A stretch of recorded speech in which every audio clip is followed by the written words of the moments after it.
to get rich is no longer so glorious, it's actually rather dangerous. And we've seen the almost routine disappearance of very high-profile Chinese entrepreneurs, some disappearing into the network of dark Chinese prisons, others being relieved of their role in companies which they created.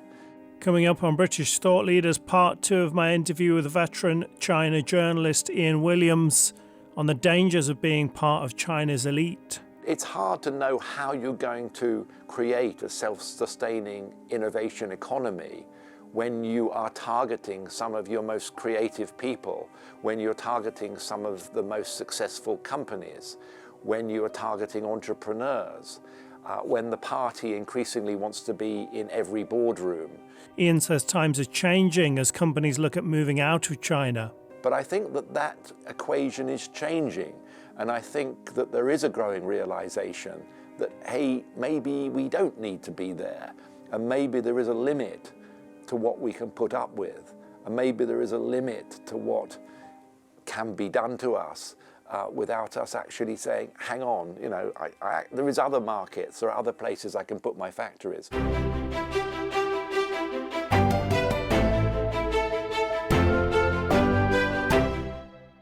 One company that comes up several times in the book is Evergrande. Can you talk us through what happened with Evergrande and what we should learn from that? Well, Evergrande, I think there are several lessons. I mean, at one level, and the obvious level, it is a symbol of the property bubble, a company which in its heyday could borrow unlimited amounts of money to build seemingly unlimited numbers of homes.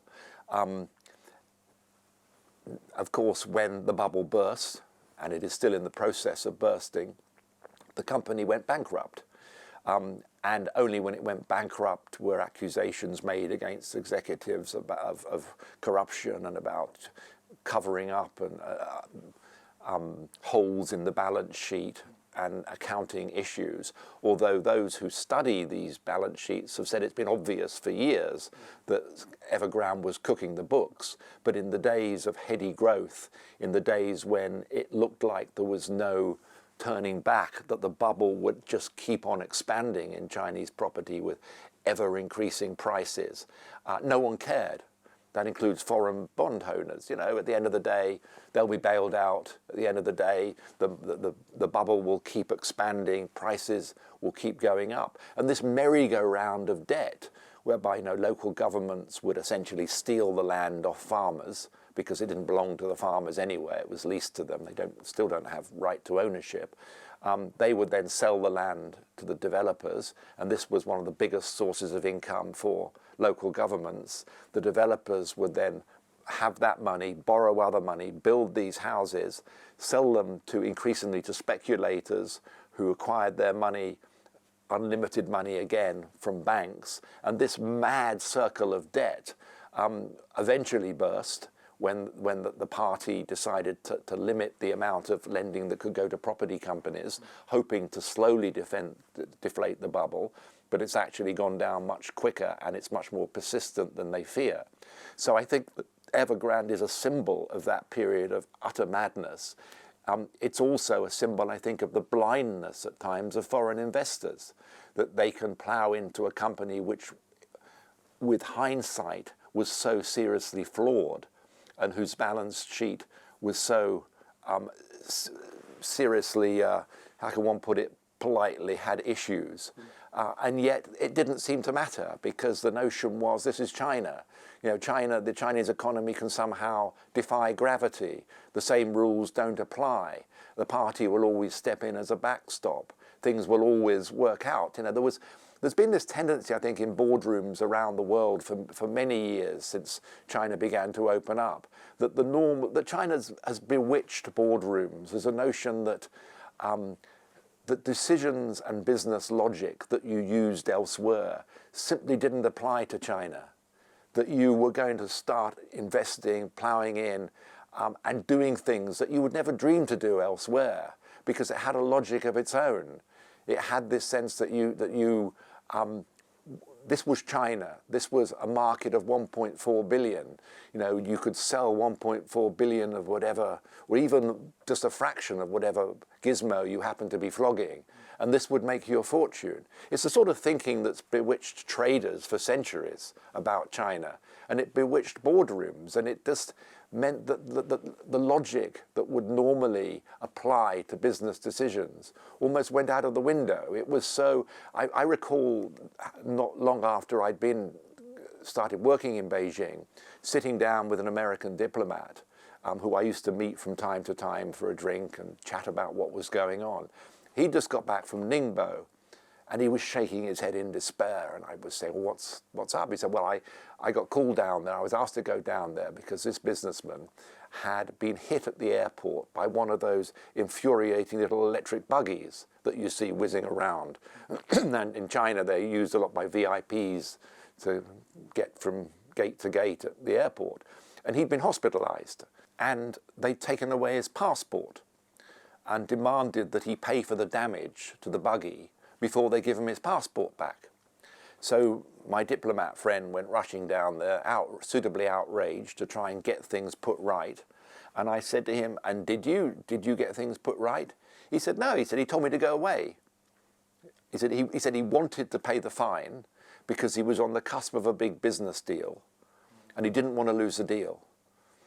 And that attitude, that mentality was so common in those days in China that there was almost no indignity, no offense, no insult, no brazen theft sometimes that you wouldn't tolerate or put up with as a price for doing business in China.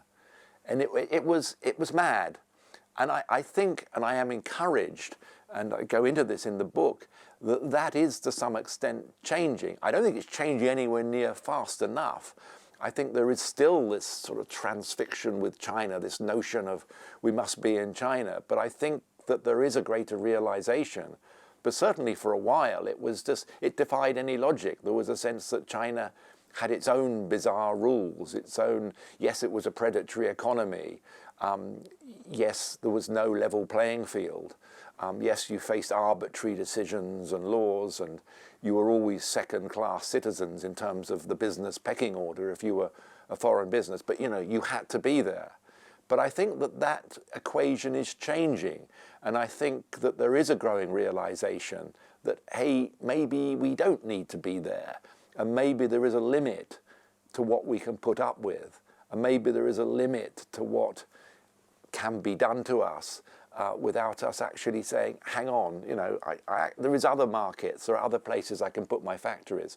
I don't think it's happening fast enough, and I think in the case of something like Vietnam, which has become a destination of choice of some investment leaving China, there's a danger there of Vietnam becoming more of an appendage of the Chinese supply chains because the components are merely shipped down the highway to that big corridor north of Hanoi. Change the made in China to made in Vietnam. Yeah, I mean, that's happening. It was happening with solar panels and the solar panels. There was no manufacturing going on in Vietnam. They were being essentially brought into Vietnam, relabeled as made in Vietnam, which meant that they could then take advantage of, of an easier tariff situation in Europe and elsewhere. The US is cottoning on with that. But it does demonstrate the difficulty of blunt tariffs because there are all kinds of unforeseen circumstances and there are many ways of ducking and diving. And I think that a lot of Chinese companies have merely decided, well, we'll take all the Chinese components and we'll assemble them somewhere else in the region, and the label will change and we'll be able to sort of duck the sanctions. And trying to keep up with that, I think, will be a real challenge for the Trump administration if it does go down the increased tariffs route. Looking at some of the big business people, some of them seem to just disappear. Do you think it's dangerous to be extremely wealthy in China? Yeah, I think it was Deng Xiaoping was once credited with the term to get rich is glorious, but while researching the book, there's actually no evidence he ever said it. And the same with his saying about doesn't matter which color the cat is, black. I mean, these have become so common in so many books, but when you start to look for the origin of these sayings, it's actually very hard to find them, and it's not clear that he did ever say either. But nevertheless, assuming he did, to get rich is no longer so glorious. It's actually rather dangerous. And we've seen the almost routine disappearance of very high-profile Chinese entrepreneurs, some disappearing into the network of dark Chinese prisons, others being relieved of their role in companies which they created during the targeting of technology companies, which has happened over the last 2 or 3 years. Jack Ma at Alibaba is perhaps one of the best known examples of this, who was preparing to float his Ant Group, would have been one of the biggest flotations on the US market ever. On the eve of that, criticized the Communist Party's economic competence. The listing was pulled and he disappeared, just nowhere for three months. He eventually reappeared, but effectively a non-person. And that's the way it has continued pretty much since. And of course, this was arguably the best known Chinese entrepreneur in the world, Bao Fan, perhaps less well known internationally, but hugely respected as a financier at the interface between technology and finance, who brokered some of the biggest deals in China, hugely respected in financial circles in the West, simply disappeared a year and a half ago. And he's never reappeared. The company merely said they'd lost contact with him. And in fact, it's one of those things, because companies that are listed on stock exchanges have to provide price-sensitive information to the stock exchange, it's becoming almost a dark joke within some investment circles about which Chinese company will next post the term, "We have lost touch with the chairman." And you know, because it is happening so frequently. And Bao Fan, a lot of the times when they disappear into the dark prison network in China, they will reappear some months later, suitably contrite, possibly confessing to some corruption, real or imagined, because of course corruption in the Chinese sense is used to describe a very, very broad number of offensive, a lot of which are political in nature, and it's used to frequently as a frequent term for a purge. And I think it's become very, very difficult in China for people who are operating as entrepreneurs to navigate what is an increasingly vindictive, increasingly difficult system. Now, a lot of, as I say, these entrepreneurs will re-emerge, admit to some offence and be jailed. And I think Bao Fan, possibly to his credit, but also, unfortunately, it's kept him in jail, has, I imagine, been far more stubborn and has refused to admit any offence or liability, which is why they're still holding him.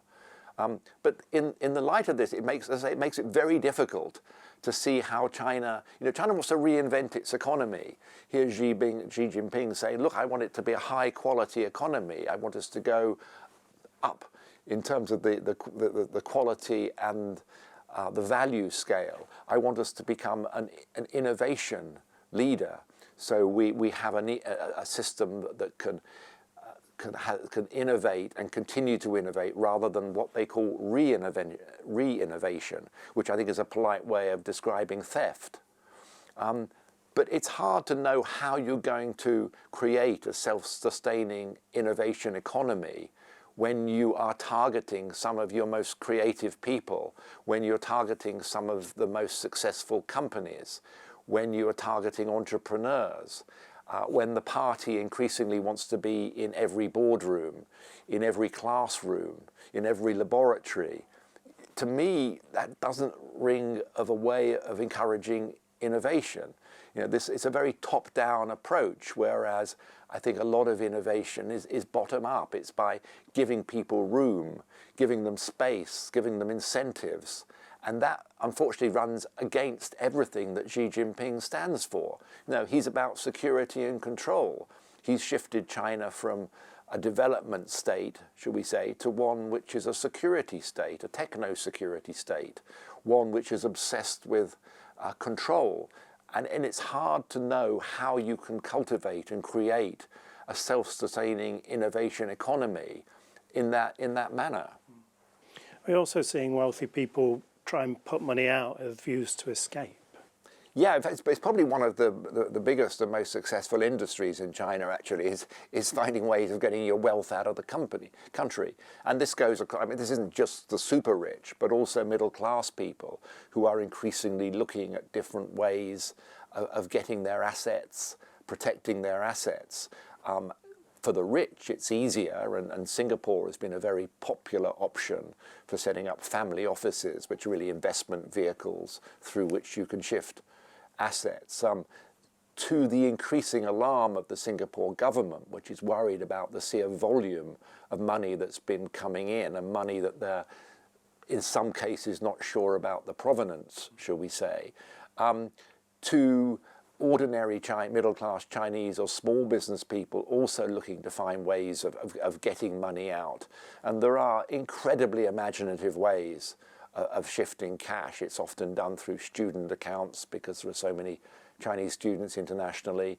It's often done through, Macau was very popular for a very long time, shifting money through the casinos there. And one of the statistics that caught my eye while I was writing the book, which I thought it's an incredible indictment of Xi Jinping's China, was the number of Chinese looking to cross the border into the United States. Because from Mexico, 37,000 in a year, most recent statistics. And they're the biggest group of non-South Americans making the move. Now, the US government and the Chinese government prefer not to play this up. The Biden administration would do anything to keep publicity away from the border, and the Chinese didn't like the idea that its citizens were fleeing.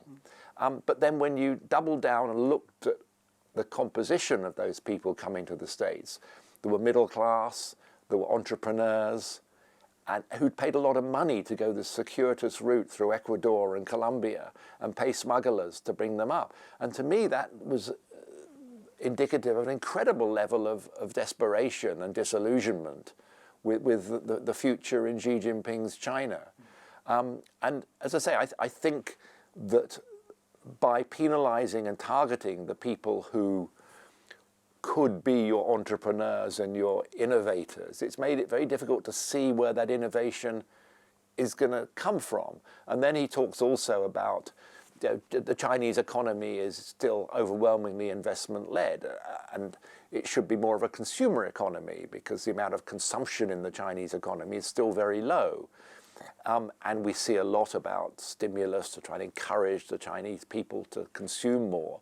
But again, it's hard to see how that's going to be possible because you have something like 2/3 of family wealth, maybe more, tied up in property. Right. And the property market's in a terrible state. Unfinished homes, homes paid for not being built, prices collapsing. Then you look at where the infrastructure which has not been invested in is the social infrastructure. There isn't a particularly strong pension system. There isn't a welfare system. The health system is very weak, which means it's people feel the need to save their money for circumstances where they may be in trouble or they need to buy in some of the, whether it's healthcare or education. And it's very difficult in these with the general economic uncertainty at the moment, the property crisis, the lack of any real social safety net in China. It's very hard to see how you're going to encourage people to say, hey, go out and spend tons of money. We need you to save the economy. We need to shift this to more consumption. I think most people would just sort of shake their heads and say, well, we're not going to go there. So when you're in China, you must have met some ordinary people doing quite heroic stuff to live under this regime. Can you talk about some of those? Yeah, it's always been remarkable to me the different ways and means which that people find, A, to do business, but B, to express themselves. And I think that there was a period in the early days of the internet in China, I think in 2008, 2014, up to when Xi Jinping came to power, really, when there was a feeling that the internet could really hold the Communist Party to account. There were times when it did expose corruption, when it did highlight irregularities. And we used to employ a whole number of young interns in our bureau in Beijing who did little but look through social media, because that's where you found stories developing. Right. That's where you found the real sort of pulse of modern China. And there was really a buzz about it, and you really felt at that time that the internet was encouraging change. Now, I think in hindsight that was incredibly naive, because it didn't take long for the party to realize that the internet, social media, could be used as means of social control, and very tight social control.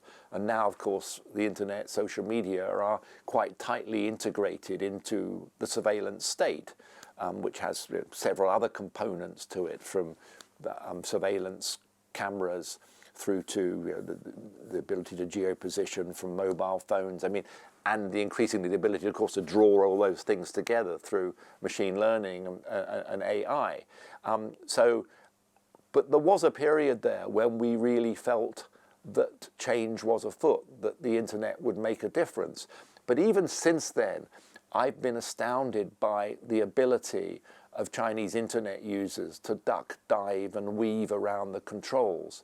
Now and again, there's a crackdown. The party will say, we don't want any more memes. We don't want, we're going to outlaw all this wordplay. But it's very hard to do, because as Ai Weiwei, the Chinese artist, said to me once, he said, the Communist Party, he says, is one of the funniest organizations on the planet, but it doesn't have a sense of humor.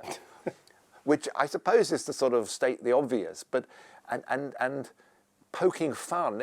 Humor is a very powerful weapon, and I think the way people chose to poke fun at the party, to poke fun at the authorities, in ways that often they didn't understand, because they didn't really do humor or get humor, and the different ways that were developed to sidestep the controls through these clever mechanisms. Entire books were written about the language of the internet, the underground language of the internet, through which people made themselves understood. One of the most famous, of course, examples of that in the early days was Winnie the Pooh, because, of course, Winnie the Pooh became the symbol for Xi Jinping because of his resemblance to sort of China's portly president. And, of course, so Winnie was banned. Any reference to Winnie was banned. Pooh Bear became an outlaw in China, and the technology of control improved to the extent where it became possible to spot and block images on the internet as well as words. So it became increasingly difficult to use Pooh Bear. Yeah. But they were marvelous. I mean, one of my favorites was around the time of, this was going back a few years now, there was a Dutch artist that brought a big yellow duck to China. And I didn't really actually see the art in it myself, I have to say, but a lot of people did. And they flooded down to various lakes in China to see this huge art installation, which was essentially just a big, giant yellow duck. And it was very popular. And then, of course, along came June the 4th. And, of course, June the 4th, the internet censors are particularly vigilant. So what one smart netizen did was to replace, in that famous picture of all the tanks lined up, he replaced each of the tanks with a duck. So you had a row of 4 ducks, with the little man in front of it with his bag. And that went undetected for quite some time. And I'm a huge admirer of the ability of people to dream up new ways of sidestepping the CCP's controls. And I think, humor is an amazing way of doing that. And I like to think that the heroes in my books, this book and the previous two I wrote, are Chinese people in mainland China, in Hong Kong, in Taiwan, who are making sort of such great efforts to sort of sidestep and to make themselves heard in such an incredibly difficult and increasingly difficult situation. I mean, on the humour front, I was in Taiwan a year or so back, and I was talking to some of the people at the Digital Affairs Ministry there, and they had this campaign they called Humour Over Rumour. And they decided that they're a democracy, so they can't simply ban stuff, but they were getting a flood of disinformation coming over from China. And so they employed comedians, and the comedians would react quickly to any rumor which was simply outlandish. They would find a counter joke or a counter meme, and the idea was to make that counter meme even more viral than the original, as a way of, and sometimes it was extremely clever. There was one thing that was posted from China, which was images of various restaurants in Taiwan, which had the name of different regions across China. And it said, who can possibly say that Taiwan is not part of China? Because look at all these restaurants, look at the names. And then within 20 minutes, to counter this, they posted a picture of the McDonald's arches. Because there are a lot of McDonald's in there, and it which just pointed to the complete absurdity of the. I like that. Yeah. So, what slight subject change? But whilst you're here, I couldn't resist asking. There's been a lot of Chinese spy talk. And can you talk a bit about the CCP's influence in the UK? It's enormous, and I think that Britain is several years behind Australia and New Zealand, which you'll regard a few years ago woke up to enormous CCP influence, campaigns, interference in their political affairs. And I think Britain is only just waking up to the sheer extent of CCP influence here. Now, I think sometimes there's a bit of a misconception about influence, because influence is the thing of all diplomats.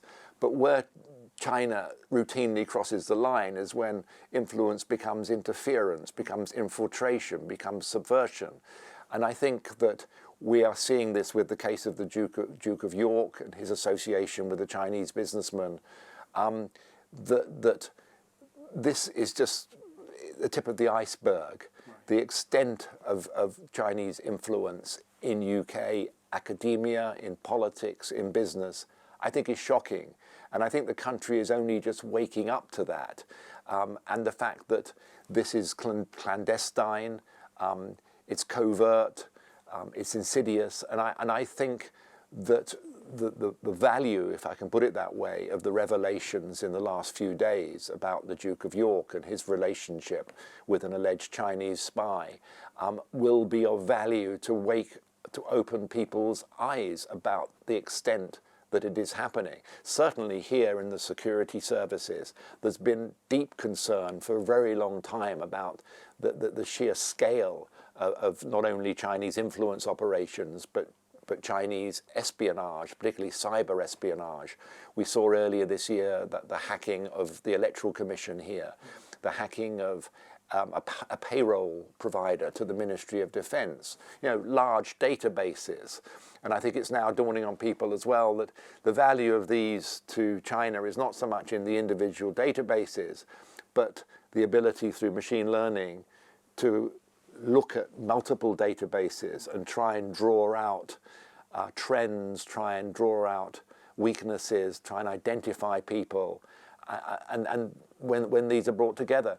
And I think that the current government, who have decided that they want to reset relations with China, will come under enormous pressure. And I think it will be pointed out to them, as it is already, that it is a very difficult equation to make, because you can't neatly separate your concerns over security and human rights from your wish to strengthen economic, trade and investment ties, because these China doesn't see it that way. You know, these are all instruments of statecraft. They're all used for coercion. And you need a far smarter way of dealing with China. I mean, appeasement doesn't work. It's never worked. I mean, that's one of the biggest lessons of the last century. And I think this notion that we mustn't do anything to upset China is extraordinarily short-sighted.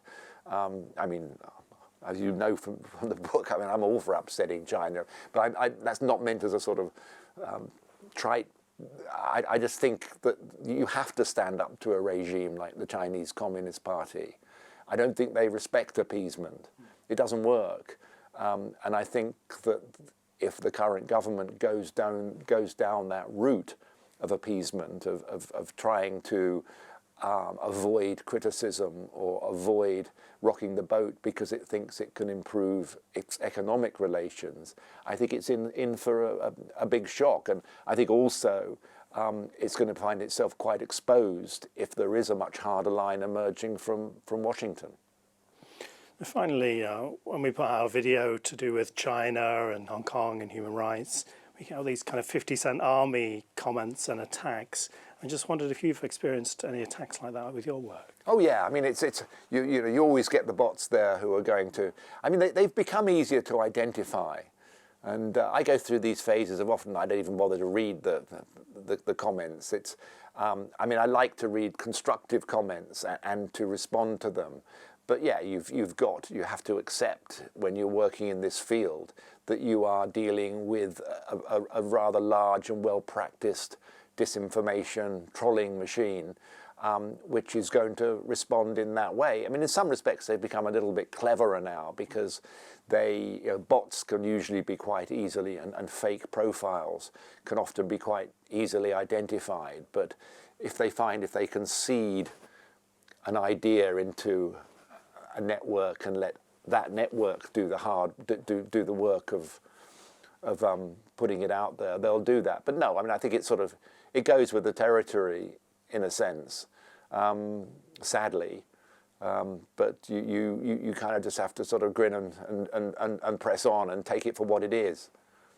Ian Williams, thank you for joining us. A pleasure.